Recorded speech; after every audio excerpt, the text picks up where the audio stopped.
En attendant, ce sont les ténèbres et la nuit. Au nom du Père, du Fils et du Saint-Esprit. Amen. Bienvenue, chers frères et sœurs, dans le quotidien Jésus numéro 153. Nous sommes aujourd'hui le vendredi saint, jour de la passion de notre Seigneur Jésus-Christ. Dieu éternel et tout-puissant, devant la croix, nous déposons nos péchés. Seigneur, prends pitié. Ô Christ, prends pitié. Seigneur, prends pitié. Aujourd'hui, nous prions particulièrement et différemment. Nous prions pour la Sainte Église, qu'elle vive la paix et l'unité sur toute la terre. Dieu éternel et tout-puissant, écoute-nous, exauce-nous. Pour notre pape François, vicaire du Christ, qui souffre de douleur, que Dieu lui garde la santé, afin qu'il continue son travail de charité et de miséricorde. Dieu éternel et tout-puissant, écoute-nous, exauce-nous. Pour tous les évêques, les prêtres, les diacres, tous les fidèles, qu'ils puissent vivre et grandir dans la foi en toute liberté. Dieu éternel et tout-puissant, écoute-nous, exauce-nous. Pour les catéchumènes qui vont être baptisés la nuit de Pâques, qu'ils s'ouvrent à la miséricorde et à la parole, et qu'ils soient reconnus appartenant au Christ. Dieu éternel et tout-puissant, écoute-nous, exauce-nous. Pour les chrétiens dispersés, qu'ils croient au Christ et cherchent la vérité, qu'ils avancent vers la réconciliation et l'unité. Dieu éternel et tout-puissant, écoute-nous, exauce-nous. Pour nous, nos frères juifs, à qui Dieu a parlé en premier, et qui ont fait alliance, qu'ils progressent fidèlement dans l'amour de son nom. Dieu éternel et tout-puissant, écoute-nous, exauce-nous. Pour ceux qui ne croient pas en Jésus, le Christ, qu'à la lumière de l'Esprit Saint, ils puissent s'engager eux aussi sur le chemin du salut. Dieu éternel et tout-puissant, écoute-nous, exauce-nous. Pour ceux qui ne croient pas en Dieu, qui ne le connaissent pas, qu'en cherchant dans un cœur sincère ce qui est droit, ils parviennent à Dieu. Dieu éternel et tout-puissant, écoute-nous, exauce-nous. Pour les responsables des pouvoirs publics, que le Seigneur dirige leur esprit et leur cœur selon sa divine volonté vers la paix véritable et la liberté. Dieu éternel et tout-puissant, écoute-nous, exauce-nous.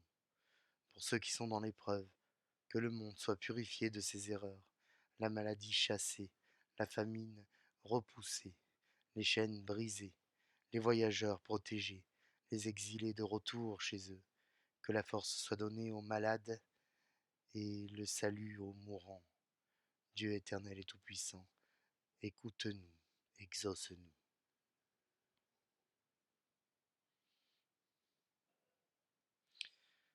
La célébration de la Passion est sobre, dépouillée, simple. Je vous propose aujourd'hui de lire le texte de la Passion selon Saint Jean, en le méditant à quelques étapes. Puissions-nous, devant la croix, faire grandir notre foi, que Dieu nous attende. La liturgie introduit ce texte de la Passion par le prophète Isaïe. Et je voudrais vous en lire quelques phrases. Il était si défiguré qu'il ne ressemblait plus à un homme. Il n'avait plus l'apparence d'un fils d'homme. Il était sans apparence ni beauté qui attire nos regards. Son aspect n'avait rien pour plaire, méprisé, abandonné des hommes. Homme de douleur, familier de la souffrance. Il était pareil à celui devant qui on se voile la face, et nous l'avons méprisé, compté pour rien. C'étaient nos souffrances qu'il portait, nos douleurs dont il était chargé. C'est à cause de nos révoltes qu'il a été transpercé, à cause de nos fautes qu'il a été broyé. Mais le Seigneur a fait retomber sur lui nos fautes à nous tous. Maltraité, il s'humilie, il n'ouvre pas la bouche comme un agneau conduit à l'abattoir.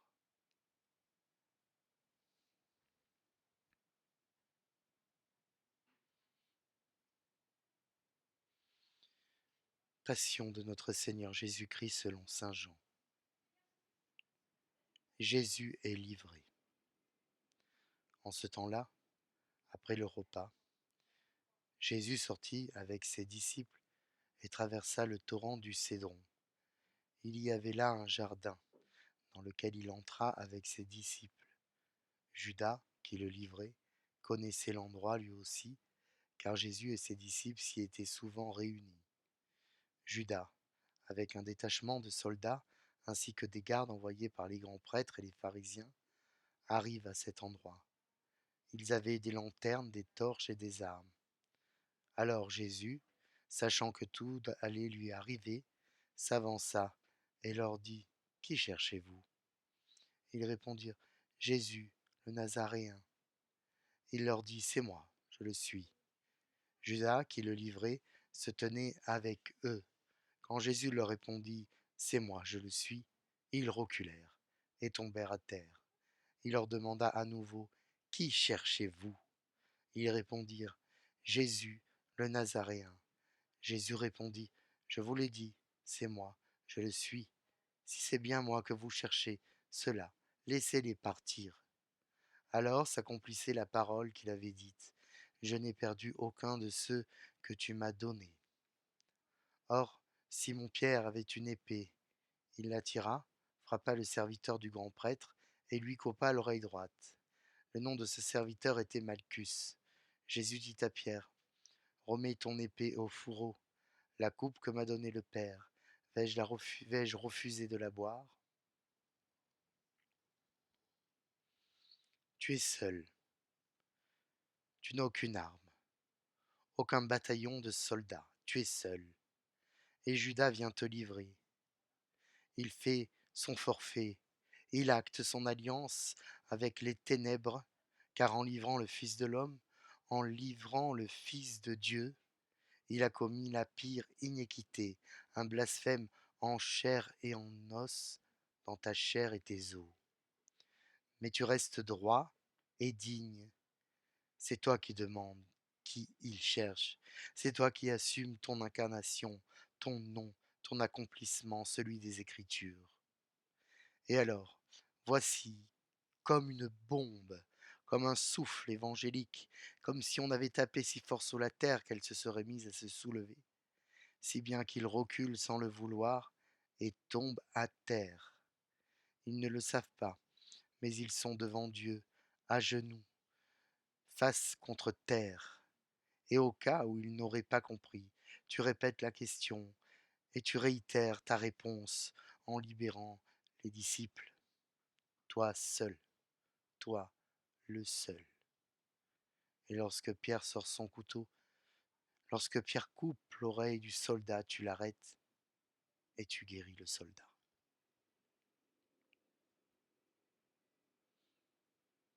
Jésus est arrêté, le reniement de Pierre. Alors, la troupe, le commandant et les gardes juifs se saisirent de Jésus et le ligotèrent. Et ils l'emmenèrent d'abord chez Anne, beau-père de Caïphe, qui était grand prêtre cette année-là. Caïphe était celui qui avait donné aux Juifs ce conseil : il vaut mieux qu'un seul homme meure pour le peuple. Or Simon-Pierre, ainsi qu'un autre disciple, suivaient Jésus.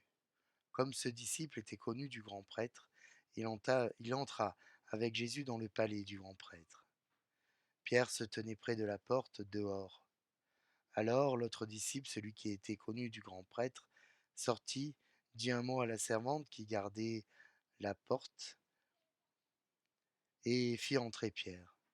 Cette jeune servante dit alors à Pierre : « N'es-tu pas, toi aussi, l'un des disciples de cet homme ? » Il répondit : « Non, je ne le suis pas. » Les serviteurs et les gardes se tenaient là. Comme il faisait froid, ils avaient fait un feu de braise pour se réchauffer. Pierre était avec eux, en train de se chauffer. Le grand prêtre interrogea Jésus sur ses disciples et sur son enseignement. Jésus lui répondit, moi, j'ai parlé au monde ouvertement, j'ai toujours enseigné à la synagogue et dans le temple, là où tous les Juifs se réunissent, et je n'ai jamais parlé en cachette. Pourquoi m'interroges-tu? Ce que je leur ai dit, demande-le-leur à ceux qui m'ont entendu. Eux savent ce que j'ai dit. À ces mots, un des gardes qui était à côté de Jésus lui donna une gifle en disant, c'est ainsi que tu réponds, grand prêtre? Jésus lui répliqua, si j'ai mal parlé, montre ce que j'ai dit, mais si j'ai bien parlé, pourquoi me frappes-tu?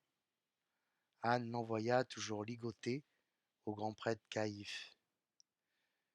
Simon-Pierre était donc en train de se chauffer. On lui dit, n'es-tu pas toi aussi l'un des disciples? Pierre le nia et dit, non, je ne le suis pas.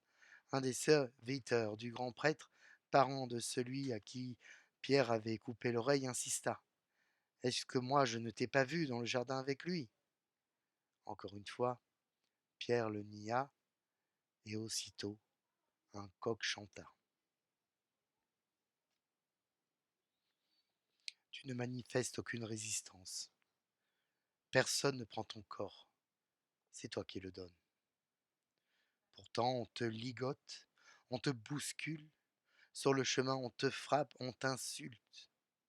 On t'emmène devant le grand prêtre comme si tu lui devais quelconque allégeance, toi qui es le vrai grand prêtre. Tu refuses de répondre, car tu as déjà tout dit. Tu n'as pas à participer à ce simulacre de procès. Tu n'es pas le témoin de toi-même, alors que ceux qui ont entendu s'expriment. Une gifle sur ta joue d'un petit soldat, pour lèse-majesté d'une fausse majesté. À cette gifle, tu réponds la sagesse. Pierre te suit depuis ton départ du jardin. Il voit tout. Il est apeuré. Alors, lorsqu'on le reconnaît, il ment. Il nie. Il dit non. Il te rejette. Il fuit. Mais nous, qu'aurions-nous fait à sa place?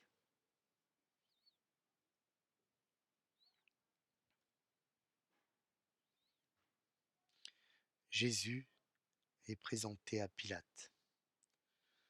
Alors on emmène Jésus de chez Caïphe au prétoire. C'était le matin. Ceux qui ceux qui l'avaient amené n'entrèrent pas dans le prétoire, pour éviter une souillure et pouvoir manger l'agneau pascal. Pilate sortit donc à leur rencontre et demanda, quelle accusation portez-vous contre cet homme? Ils répondirent, s'il n'était pas un malfaiteur, nous ne te l'aurions pas livré. Cet homme, Pilate leur dit, prenez-le vous-même et jugez-le, suivant votre loi. Les Juifs lui dirent, nous n'avons pas le droit de mettre quelqu'un à mort. Ainsi s'accomplissait la parole que Jésus avait dite pour signifier de quel genre de mort il allait mourir. Un procès sans débat, une peine déjà choisie. Ils ne cherchent pas la justice, ils veulent juste une sanction, sans se salir les mains. Et pas n'importe laquelle, la peine capitale. Pilate, ce n'est pas un enfant de cœur. Haut fonctionnaire de Rome, il a le mérite d'être terre à terre. Il ne se mêle pas de la religion des Juifs. Il a un sens des choses assez précis et comprend bien que tu n'as rien fait. Alors il dit aux Juifs de se débrouiller, mais non. Ce qu'ils veulent, c'est une exécution. Ce qu'ils veulent, c'est du sang. Jusqu'à la lie, ils doivent voir leur holocauste sur l'autel des sacrifices, mais non pas eux. Non.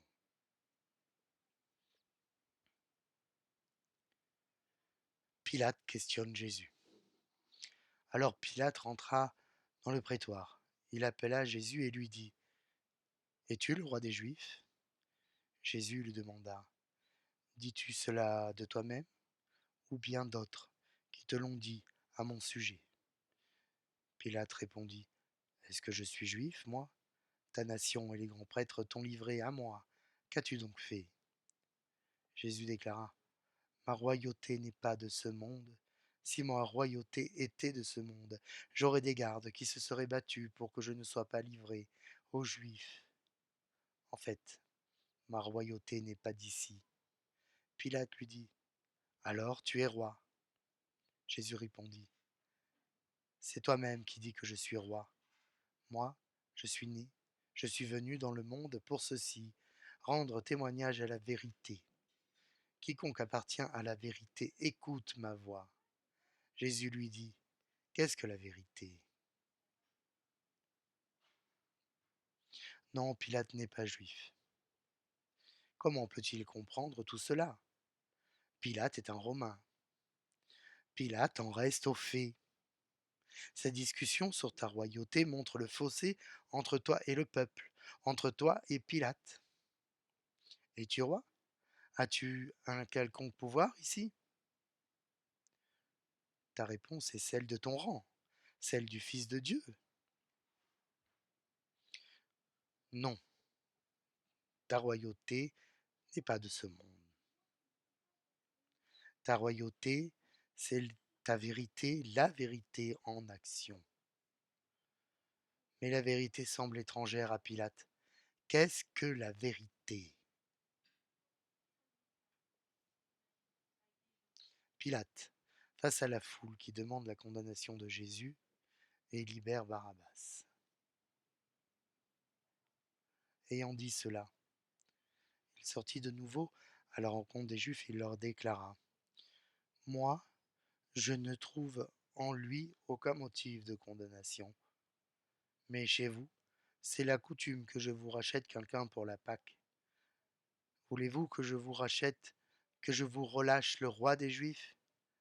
Alors, ils répliquèrent en criant: Pas lui, mais Barabbas. Or, ce Barabbas était un bandit. Alors Pilate fit saisir Jésus pour qu'il soit flagellé. Les soldats tressèrent avec des épines une couronne qu'ils lui posèrent sur la tête. Puis ils le revêtirent d'un manteau pourpre. Ils s'avançaient vers lui et lui disaient: Salut à toi, roi des Juifs. Et ils le giflaient. Pilate de nouveau sortit dehors et leur dit: Voyez, je vous l'amène dehors pour que vous sachiez que je ne trouve en lui aucun motif de condamnation. Jésus donc sortit dehors, portant la couronne d'épines et le manteau pourpre, et Pilate leur déclara: Voici l'homme. Quand ils le virent, les grands prêtres et les gardes se mirent à crier: Crucifie-le, crucifie-le. Pilate leur dit: Prenez-le vous-même et crucifiez-le. Moi je ne trouve en lui aucun motif de condamnation. Ils répondirent: Nous avons une loi, et suivant la loi il doit mourir, parce qu'il s'est fait fils de Dieu. Quand Pilate entendit ces paroles, il redoubla de crainte. Il rentra dans le prétoire et dit à Jésus: D'où es-tu? Jésus ne lui fit aucune réponse. Pilate lui dit alors: Tu refuses de me parler, à moi? Ne sais-tu pas que j'ai pouvoir de te relâcher et pouvoir de te crucifier? Jésus répondit: Tu n'aurais aucun pouvoir sur moi si tu ne l'avais reçu d'en haut. C'est pourquoi celui qui m'a livré à toi porte un péché plus grand. Dès lors Pilate cherchait à le faire relâcher. Mais des Juifs se mirent à crier: Si tu le relâches, tu n'es pas un ami de l'empereur. Quiconque se fait roi s'oppose à l'empereur.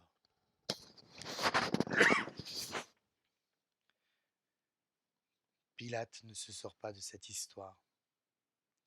Il n'a pas envie de te condamner. Il propose de te faire grâce. Mais la vindicte de la foule est sans fin. Alors la foule préfère libérer un criminel à ta place. À ta place. L'innocent doit être immolé. Face à la perte de toute raison, Pilate est saisi de crainte. Une foule en colère est capable de tout. Une foule en colère est dangereuse. Le bien de tous au détriment d'un seul.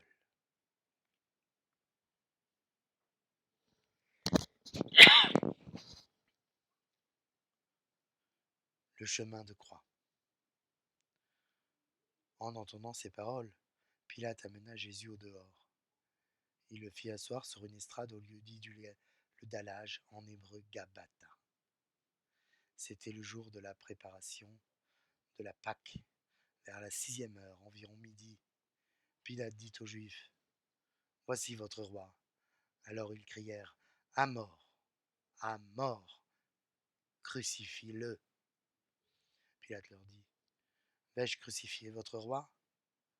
Les grands prêtres répondirent: Nous n'avons pas d'autre roi que l'empereur. Alors il leur livra Jésus pour qu'il soit crucifié. Ils se saisirent de Jésus, et lui-même, portant sa croix, sortit en direction du lieu dit le crâne, ou calvaire, qui se dit en hébreu Golgotha. C'est là qu'ils le crucifièrent, et 2 autres avec lui, un de chaque côté, et Jésus au milieu. Pilate avait rédigé un écriteau qu'il fit placer sur sa croix. Il était écrit: Jésus, le Nazaréen, roi des Juifs. Beaucoup de Juifs lurent cet écriteau, parce que l'endroit où on l'avait crucifié, Jésus, était proche de la ville, et que c'était écrit en hébreu, en latin et en grec. Alors les grands prêtres des Juifs dirent à Pilate: N'écris pas roi des Juifs, mais cet homme a dit: Je suis le roi des Juifs. Pilate répondit: Ce que j'ai écrit, je l'ai écrit.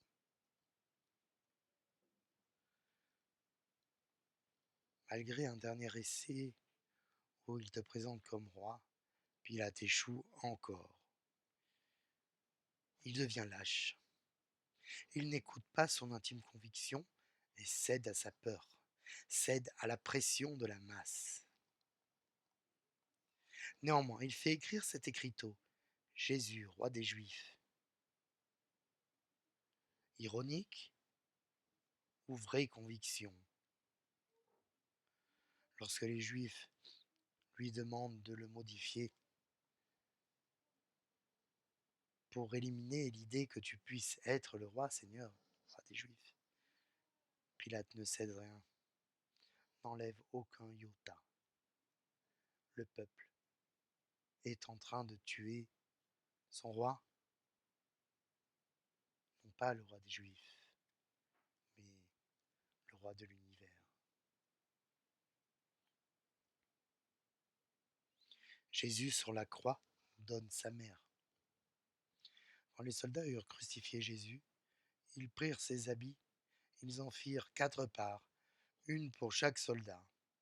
Ils prirent aussi la tunique. C'était une tunique sans couture, tissée tout d'une pièce de haut en bas. Alors ils se dirent entre eux: Ne la déchirons pas, désignons par le sort celui qui l'aura. Ainsi s'accomplissait la parole de l'Écriture. Ils se sont partagés mes habits, ils ont tiré au sort mon vêtement. C'est bien ce que firent les soldats. Or, près de la croix de Jésus se tenaient sa mère et la sœur de sa mère, Marie, femme de Cléophas, et Marie-Madeleine. Jésus, voyant sa mère et près d'elle le disciple qu'il aimait, dit à sa mère: Femme, voici ton fils. Puis il dit au disciple: Voici ta mère. Et à partir de cette heure-là, le disciple l'a pris chez lui. Te voilà crucifié, cloué, en souffrance extrême. La croix dressée, ton poids étire les plaies. Il n'y a pas de plus grande cruauté. Et là, en face, Marie, ta mère avec ton fidèle disciple Jean. Marie est devant la croix. Malgré sa retenue, son cœur saigne, pleure, crie. On tue son enfant, son fils, le bébé qu'elle a eu dans ses bras, et elle ne peut rien faire, car elle sait que c'est le chemin du salut. Elle sait que c'est la volonté qui s'accomplit, la volonté de Dieu. Mais toi, tu sais que tu vas mourir. En confiant ta mère à Jean, c'est à nous, à toute l'Église, que tu la donnes comme mère. À cet instant s'écrit l'alliance indéfectible entre la Sainte Vierge et l'Église, entre la Sainte Vierge et nous. Jésus meurt. Après cela, sachant que tout désormais était achevé pour que l'Écriture s'accomplisse jusqu'au bout, Jésus dit, j'ai soif.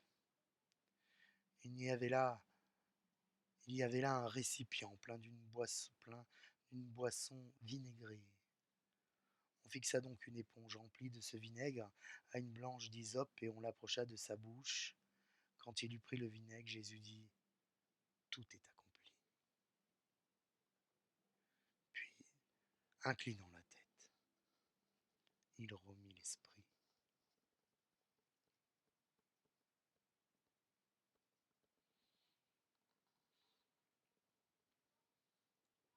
Tu as soif.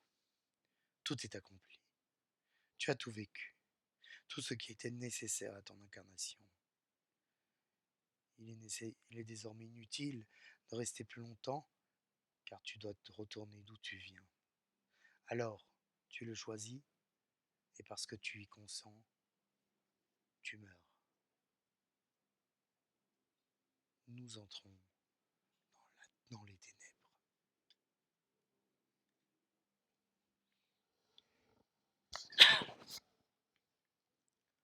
La lance transperce Jésus. Comme c'était le jour de la préparation, c'est-à-dire le vendredi, il ne fallait pas laisser les corps en croix durant le sabbat, d'autant plus que ce sabbat, il était le grand jour de la Pâque. Aussi les Juifs demandèrent à Pilate qu'on enlève les corps après leur avoir brisé les jambes. Les soldats allèrent donc briser les jambes du premier, puis de l'autre homme crucifié avec Jésus. Quand ils arrivèrent à Jésus, voyant qu'il était déjà mort, ils ne lui brisèrent pas les jambes, mais un des soldats avec sa lance lui perça le côté, et aussitôt il en sortit du sang et de l'eau. Celui qui a vu rend ce témoignage, et son témoignage est véridique. Et celui-là sait qu'il dit vrai, afin que vous aussi vous croyiez. Cela, en effet, arriva pour que s'accomplisse l'Écriture. Aucun de ces os ne sera brisé. Un autre passage de l'Écriture dit encore, ils levèrent les corps vers celui qu'ils ont transpercé. Ton cœur est transpercé par la lance. Voilà qu'une nouvelle ère commence, celle de tes grâces.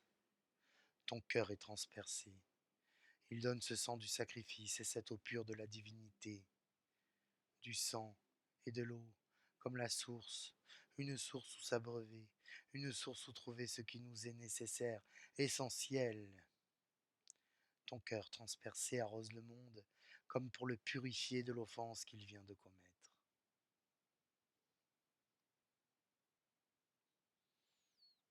La déposition au tombeau.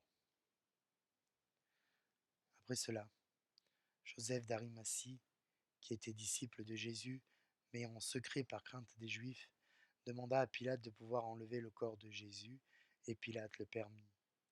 Jésus vint donc enlever le corps de Joseph vint donc enlever le corps de Jésus.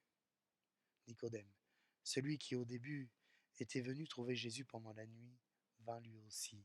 Il apporta un mélange de myrrhe et d'aloès, pesant environ 100 livres. Il prit donc le corps de Jésus, qu'ils lièrent de linge, en employant les aromates selon la coutume juive d'ensevelir les morts. À l'endroit où Jésus avait été crucifié, il y avait un jardin, et dans ce jardin, un tombeau neuf dans lequel on n'avait encore déposé personne, à cause de la préparation de la Pâque juive, et comme ce tombeau était proche. C'est là qu'ils déposèrent Jésus. Des amis à toi, des justes, te placent dans un tombeau digne. Te voilà décroché, rendu à une once d'humanité et de dignité. On te dépose dans le tombeau, couvert des linges, et on roule la pierre. Plus aucune lumière ne rentre. Ton corps est dans les ténèbres, tes disciples sont dans les ténèbres. L'Église en mémoire entre aussi dans les ténèbres. On attend de savoir si ta promesse va se réaliser, si tu vas revenir à la vie. En attendant, c'est la nuit.